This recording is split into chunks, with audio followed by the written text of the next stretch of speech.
did not have a very good night. Bad breakouts. I feel like shit. Bloating low down, which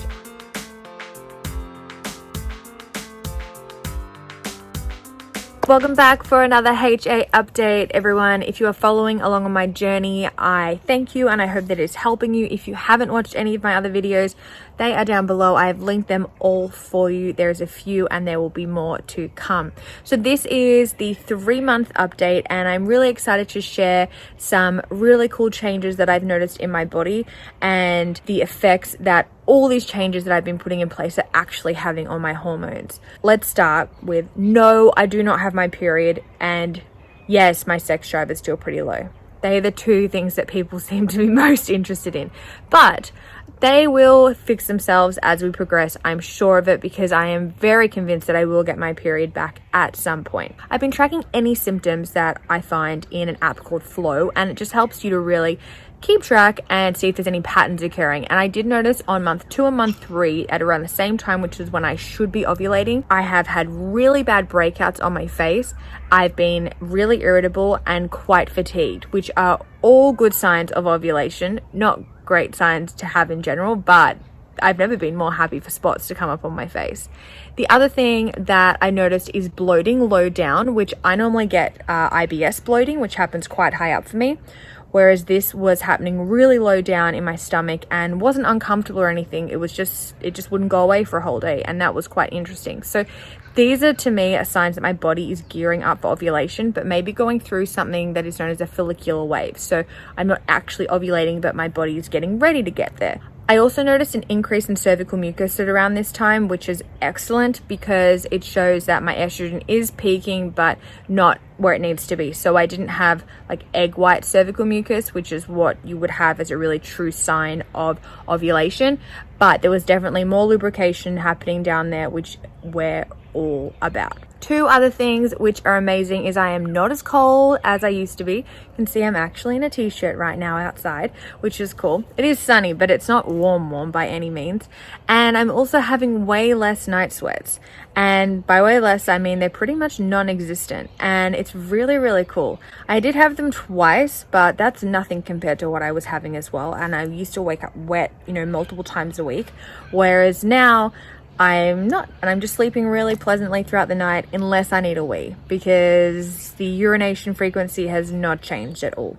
So we'll just keep monitoring that and keep monitoring all the other symptoms. It's amazing how quickly the body can adapt, and I'm still not all in, so I'm still exercising in the morning, which I've spoken about before. I am eating the minimum though right now, and I've been doing that for 2 weeks and eating 2,500 calories for every day. I am tracking it though. 2 negative experiences that I've had so far, and that's really with me unpacking my thought process around going all in and around exercise. And one night I ate off the plan and the limit that I'd given myself to eat. I found myself that night feeling really guilty and over exercising the next day to compensate. So did not have a very good night. I decided that I was hungry, and then I had another meal at about 11 o'clock. And that's a really great thing that I did that and I listened to my hunger cues. That's a good thing. But I spent the next half an hour, and even while I was eating it, just feeling so guilty. And it's moments like that when I realize the toll that the disordered eating patterns have on my mind. And when I woke up in the middle of the night to go to the toilet, I was touching my stomach and body checking and just really thinking about what I could do to make up for that. And that kind of was how I slept all night. I woke up really tense. And then when I went down to the gym this morning, it still hadn't gone away. And I ended up doing 10 minutes extra on the cross trainer and then picking the hardest low intensity workout possible. And I just don't want to be doing that. And literally majority of the time I am working out because I love it and because it makes me feel better. But this morning it was not. This morning it was to burn off food. One thing that I did last night when I was thinking all of these thoughts was I messaged Michael and just was really open and honest with him about what I was feeling and what I was going through, because I really feel like good communication between him and I is really important. Because if I woke up today feeling really anxious and really grumpy, he needs to know why and where that stems from, because he can't read my mind. So being upfront, even when it's really confronting to do that, is really critical. The same thing happened again another night, and then I didn't over exercise. So I am making progress. I don't think it's linear. I think that sometimes it will change and sometimes it won't, but to be aware of it is the first step. And really 97% of the time my relationship with exercise is actually a positive one. It didn't always used to be. I will say at the moment though, it is really, really good. But I do know that I need to limit the amount of exercise I'm doing in order to properly heal from HA. One night, I did truly decide to honor my hunger signals, and whether that was physical hunger, it was more mental hunger, and I wanted to eat until I was fully satiated. Now, the best part about this eating experience, which I would have called a binge otherwise, but in HA recovery, there's no such thing as a binge. You're just really trying to eat until full satiation and make sure that you were satisfied in every way possible. I did not feel guilty when I was eating, and that was fantastic, but my body hated me the next day. So Last night I was feeling hungry, so I decided to eat, and then I was full, but I wasn't like mentally satiated. And the whole point of going all in is to just like, you eat until you're satisfied in every way. So I had a bit more. I was having some granola and a little bit of maple syrup and peanut butter. It was delicious, my homemade granola. Very, very good recipe.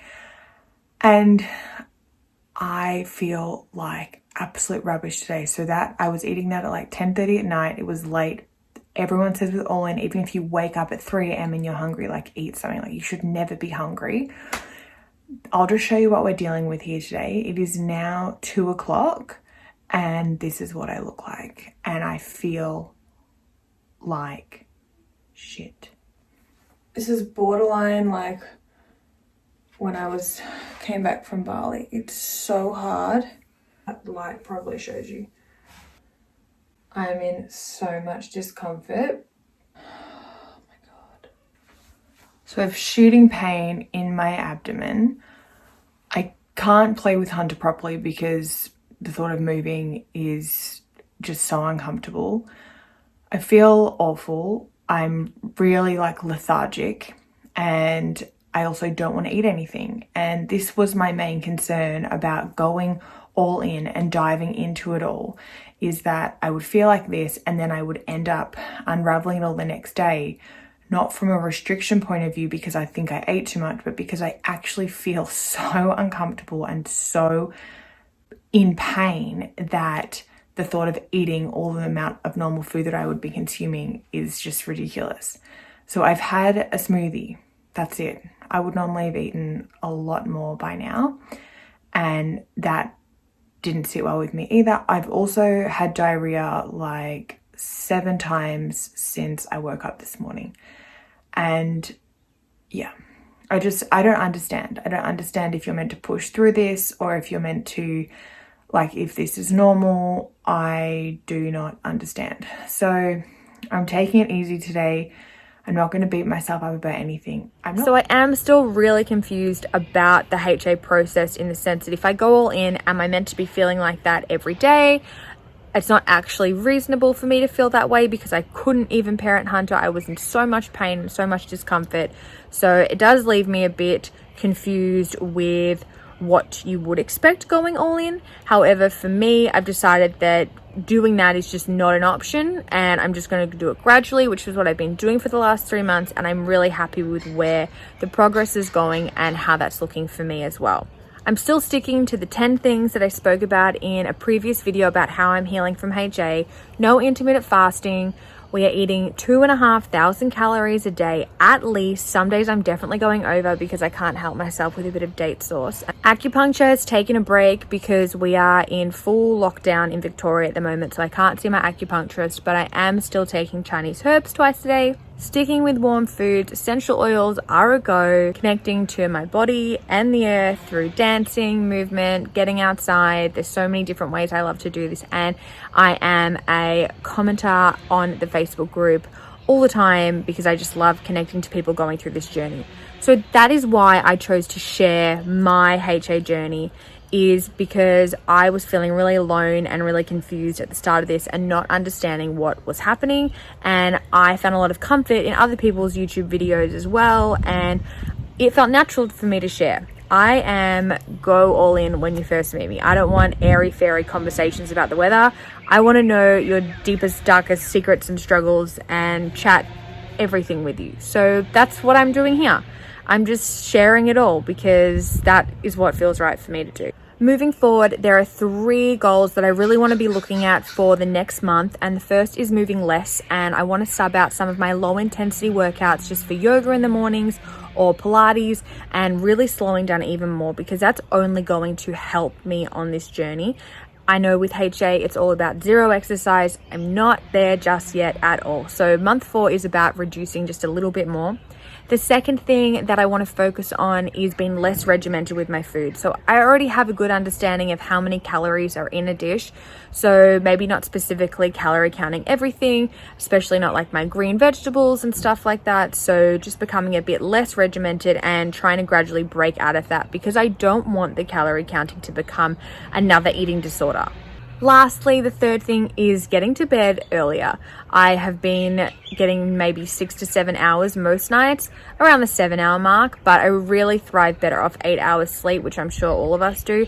But I've been staying up either watching Netflix or editing videos, so I really do want to be getting 8 hours and going to bed a little bit earlier. Overall though, the changes have been really, really great, and I think the biggest change is how I feel within myself. So regardless of my skin or my hormones, or if I'm ovulating or I've got my period, I'm actually feeling really connected to this process and to myself.